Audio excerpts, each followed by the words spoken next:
Nelson Rodrigues é realmente muito engraçado, porque ele, ao mesmo tempo que ele costuma trabalhar na sua dramaturgia o envolvimento da ficção no real e do real na ficção, ele acaba criando um processo quase, como é que se diz, envolve todo mundo que trabalha com os textos de Nelson Rodrigues, inevitavelmente, porque toca muito, acho que mexe muito com a sensibilidade e porque vai falar da condição humana.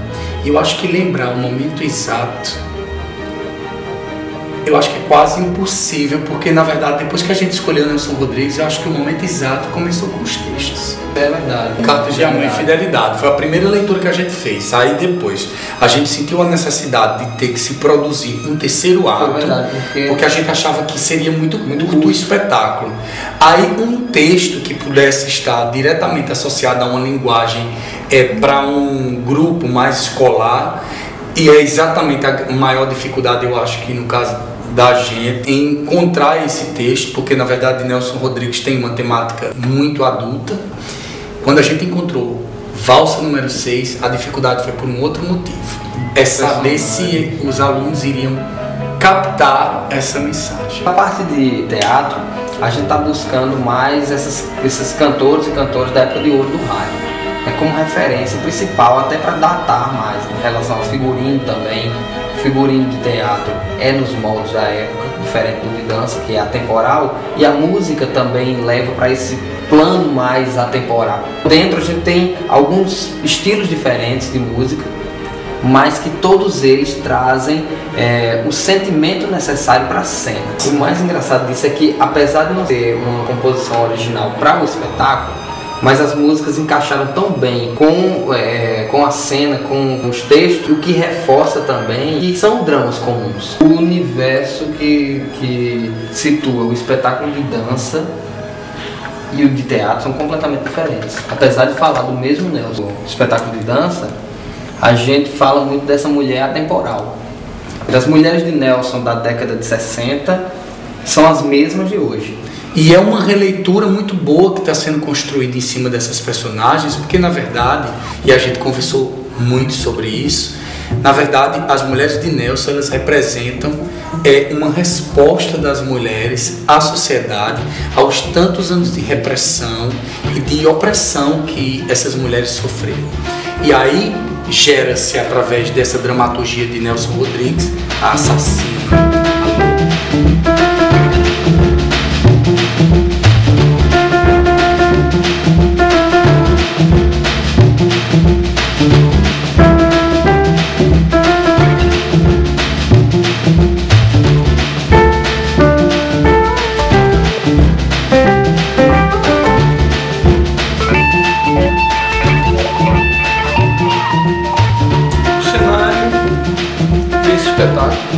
Ele não existe de fato como uma proposta meio Brecht, né, de quebra da ficção, né, mostrar que é ficção.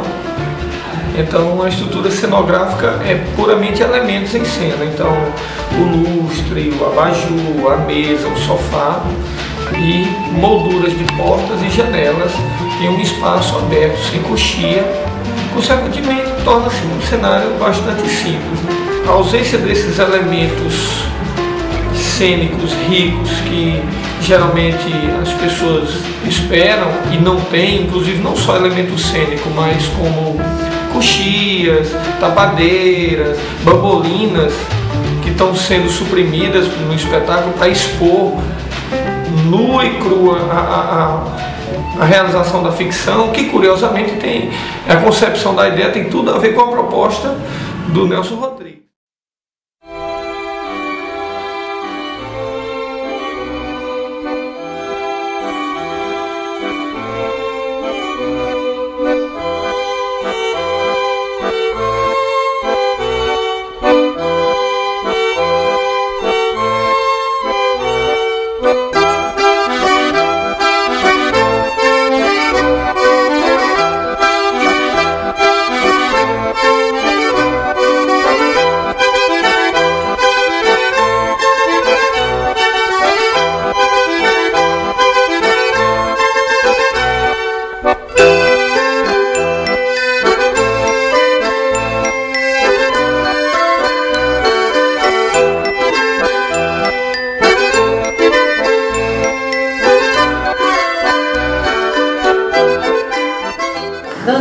assistiu a questão da audição. Da audição, né? E assim, como foi a participação deles na audição? Bom, primeiramente a gente fizemos o Fundamental 2, né? A meninada muito animada, com um script, né? Eles estavam ensaiando e teve a parte da dança. Apesar do sábado chuvoso, foi uma manhã muito chuvosa, foi uma boa frequência lá no Teatro Regional do Egito, mas surgiu novos talentos, né? Então é importante essa renovação dos atores, já que tem um grupo terceiro ano indo embora e que os novos talentos que permanecem aí. Então foi muito positivo. Nessa proposta a gente dá a oportunidade de alunos que de repente não tiveram um aproveitamento na proposta anterior com o lado cômico de aparecerem agora. Então a gente está, na verdade, trabalhando as várias formas de talento para essa apresentação, valorizando os nossos alunos, e eles mostram exatamente essa dedicação, essa identificação para um estilo, para outro, então é uma riqueza. Na verdade, eu que participei assim, desde o início, assistindo os primeiros ensaios e tal, que eu adoro essa parte toda da construção, né, eu vi como eles amadureceram, né? Porque na verdade, assim, eu também fiquei meio assustada quando a escolha recaiu sobre o nome de Nelson Rodrigues. Que é um desafio, né? Um grande desafio. Eu tinha assistido Vestido de Noiva muito jovem e tinha ficado muito perplexa, então eu tinha muitas dúvidas em relação a isso, inclusive cheguei a passar isso para eles, a achar, gente, vai ser meio duro adaptar Nelson Rodrigues, né? Mas depois que a gente começou a tomar consciência do tamanho da obra dele, né, e que você tinha outras vertentes que poderiam ser trabalhadas com eles, com os nossos meninos e tudo, e ver como eles abraçaram isso, né, então a gente viu que era possível. Então, na verdade, a gente observa, inclusive, outra coisa, Matilde, a quantidade de trabalhos que geraram em cima dessa coisa das artes cênicas, né? As leituras dramatizadas nos nonos anos, enfim, como os alunos curtem escrever o seu próprio texto, produzir, encenar. Então, a gente tem assistido um movimento muito grande deles nesse sentido, usando as artes cênicas como uma forma de se expressar e de se inteirar mais da própria literatura. Né? A gente viu isso com o Jorge Amado, enfim, eu acho que está funcionando muito. Na verdade, a bactériazinha, o genzinho, sei lá, do sarau, ele foi se espalhando pelas outras artes. Uma semente que plantamos, que ela está começando. E assim, acompanhando os ensaios do sarau, a gente percebe, a gente vê, né, o quanto a interpretação deles está tão verdadeira, tão bonita, que a gente fica encantado, tá assim, encantador. Mas eu vejo assim, o mais bonito é porque eu trabalho não concentra somente a dramaturgia, não somente o ato cênico, ele perpassa, ele vai para a aula de redação. Isso é que é muito